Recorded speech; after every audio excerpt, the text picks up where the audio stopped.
Hello ചങ്ങായിമാരെ, welcome back to മറ്റൊരു vlog. അപ്പോൾ ഇന്നത്തെ കാര്യം എന്തെങ്കിലും മഞ്ഞ് മൂടി കിടക്കുന്ന പൊസോടി മുപ്പ കാണാൻ പോവാണ് ഗൈസ്.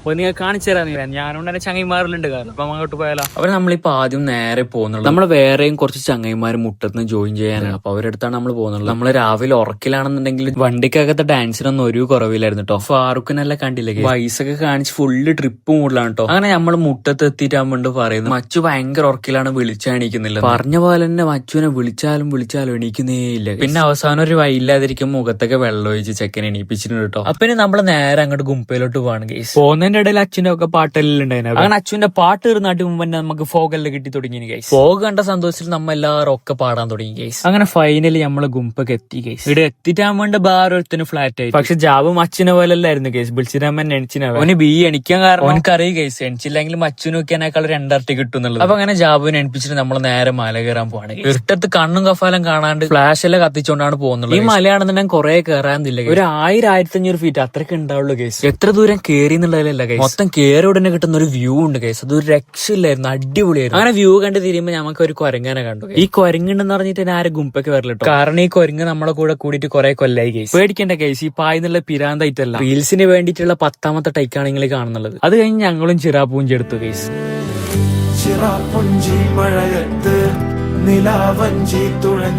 അങ്ങനെ ചിറാപ്പൂഞ്ചിയും കഴിഞ്ഞ് ഞങ്ങൾ നേരെ താഴോട്ട് ഇറങ്ങുവാണ്. കയറുന്നതിനേക്കാളും ടഫാണ് താഴോട്ട് ഇറങ്ങുന്നത്. കടക്ക് പിടിച്ച് നടക്കുന്ന നോക്കണ്ട ഗൈസ്, ചാറിയിട്ട് പോകണ്ടായിട്ട് പേടിച്ച് നടക്കുന്നുള്ളൂ. അങ്ങനെ താഴത്തിട്ടാകുമ്പോ തട്ടുകട ഓർന്നിട്ടുണ്ടായിരുന്നു ഗൈസ്. ഇവിടെ ഉള്ളത് ചായവും മേഘയും മുട്ടവും മാത്രം ഗൈസ്. അമ്പലം ചെറുതാണെന്നുണ്ടെങ്കിലും പ്രതിഷ്ഠ വലുത് നൽകുമ്പോൾ ആദ്യം നമുക്ക് ചായക്കും മേഘയും പിന്നെ അല്ലറ ചില്ലറ മിഠായിക്കെല്ലായിട്ട് 1000 രൂപ ചെലവായിനാവേ. അങ്ങനെ നമ്മൾ ആ ഒരു വൈബും കഴിഞ്ഞ് നമ്മൾ അവിടെ നിന്ന് നേരെ ഇറങ്ങി ഗൈസ്. നിങ്ങൾക്ക് ഇതേപോലത്തെ വൈബ് എടുക്കുന്ന ഫ്രണ്ട്സ് ഉണ്ടെങ്കിൽ അവർക്ക് അയച്ചു കൊടുക്കാൻ മറക്കണ്ടെന്ന് പറഞ്ഞുകൊണ്ട് നിർത്തുന്നു.